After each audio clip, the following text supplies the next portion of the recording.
Hello friends, welcome back to my channel. আজকের এই ভিডিওটি দেখার পর আপনারা শিখে যাবেন মোবাইল ফোন থেকে ডেটা ট্রান্সফার কীভাবে করবেন কম্পিউটারের মধ্যে। এখনও পর্যন্ত যারা ডেটা ট্রান্সফার করতে পারেন না মোবাইল ফোন থেকে কম্পিউটারে বা কম্পিউটার থেকে মোবাইল ফোনে, তারা এই ভিডিওটি দেখার পর সম্পূর্ণ শিখে যাবেন। চলুন ভিডিওটি শুরু করা যাক। প্রথমে আপনাদের যে মোবাইল ফোনের ডেটা কেবিলটি, সেই মোবাইল ফোনের ডেটা কেবিলটির সাহায্যে আপনাদের মোবাইল ফোন এবং কম্পিউটারটি কানেক্ট করে নেবেন বা ল্যাপটপে কানেক্ট করে নেবেন।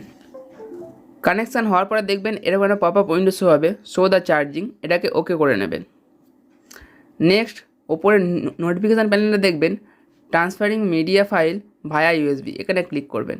তারপরে এখানে ডবল ক্লিক করবেন। ডবল ক্লিক করার পরে এখানে অপশানগুলো শো হবে। প্রথমে যে অপশানটি রয়েছে ইউএসবি কন্ট্রোল বাই, আমাদের যে ইউএসবিটি রয়েছে সেটা কীভাবে কন্ট্রোল হবে। দিস ডিভাইস রয়েছে, একটা কানেক্ট ডিভাইস রয়েছে। আমি এটা দিস ডিভাইস সিলেক্ট করে নেব। নেক্সট ইউজ ইউএসবি ফর, আমাদের যে ইউএসবিটি রয়েছে সেটা কার জন্য ইউজ হবে। ওপরে রয়েছে ফার্স্ট যে অপশানটি, সেটা ট্রান্সফারিং ফাইল অ্যান্ড্রয়েড অটো, আমাদের যে ফাইলগুলো রয়েছে সেগুলো ট্রান্সফার করা যাবে। নেক্সট ইউএসবি থেটারিং, আমরা এর আগের ভিডিওতে শিখেছি ইউএসবি থেটারিং মানে আমরা নেটওয়ার্ক কানেকশান কীভাবে করতে পারবো, এই ইউএসবি থেটারিংয়ের সাহায্যে করতে পারবো। থার্ড যে অপশানটি রয়েছে এমআইডিআই, যদি ট্রান্সফার করতে হয় তাহলে এমআইডিআইয়ের সাহায্যে আমরা ট্রান্সফার করতে পারবো। নেক্সট ট্রান্সফারিং ইমেজ, আমরা যদি শুধু ইমেজ ট্রান্সফার করতে হয় এই ট্রান্সফারিং ইমেজে ক্লিক করে আমরা ট্রান্সফার ইমেজ ক্লিক করতে পারবো। যদি আমরা চার্জিং যদি অনলি করতে তাহলে চার্জিং ফোন অনলি এখানে সিলেক্ট করতে পারবো। আমরা এই ট্রান্সফারিং ফাইল এটাকে ক্লিক করলাম। ক্লিক করার পরে এবারে আপনাদের ডেস্কটপে চলে আসবেন। নেক্সট আপনাদের ডেস্কটপের মধ্যে দেখবেন একটি পপ আপ উইন্ডো শো হবে অটো প্লে অপশান নামে। আপনাদের মোবাইল ফোনটি কানেক্ট হয়ে গেছে এবং এটাকে ক্লোজ করে নেবেন।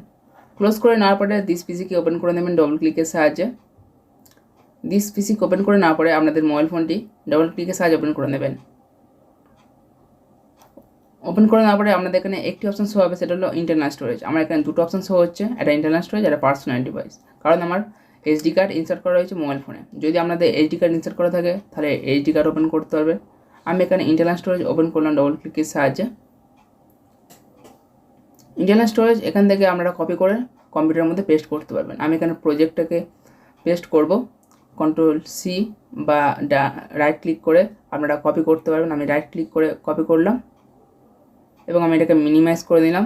মিনিমাইজ করে নেওয়ার পরে আমি দিস পিসিকে ওপেন করে নিলাম। ওপেন করে নেওয়ার পরে আমি ডি ড্রাইভে এটাকে পেস্ট করবো। ডি ড্রাইভকে ওপেন করলাম এবং আমরা এখানে গিয়ে রাইট ক্লিক করে পেস্ট করলাম বা কন্ট্রোল ভি সাহায্যে পেস্ট করতে পারবেন। দেখুন এটা পেস্ট হয়ে গেছে এবং এর মধ্যে যে ডকুমেন্টটি ছিল সেটা শো হলো। মিনিমাইজ করে নিলাম। এবারে যদি আমরা কম্পিউটার থেকে মোবাইল ফোনে ট্রান্সফার করতে যাই ডেটা, তখন আমরা কি করব, আমাদের এই ডেস্কটপের মধ্যে এই ফটো মাই কলেজ এটাকে আমরা ট্রান্সফার করব মোবাইল ফোনে। আমরা এটাকে সিলেক্ট করে কপি করে নেব কন্ট্রোল সি সাহায্যে, বা এখানে গিয়ে রাইট ক্লিকের সাহায্যেও করতে পারবে। তারপরে আমরা দিস পিসিকে ওপেন করে নেব।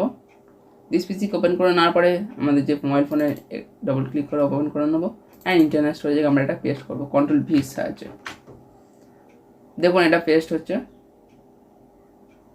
এইভাবে আমরা কপি পেস্ট করতে পারবো মোবাইল ফোন থেকে কম্পিউটার বা কম্পিউটার থেকে মোবাইল ফোনে।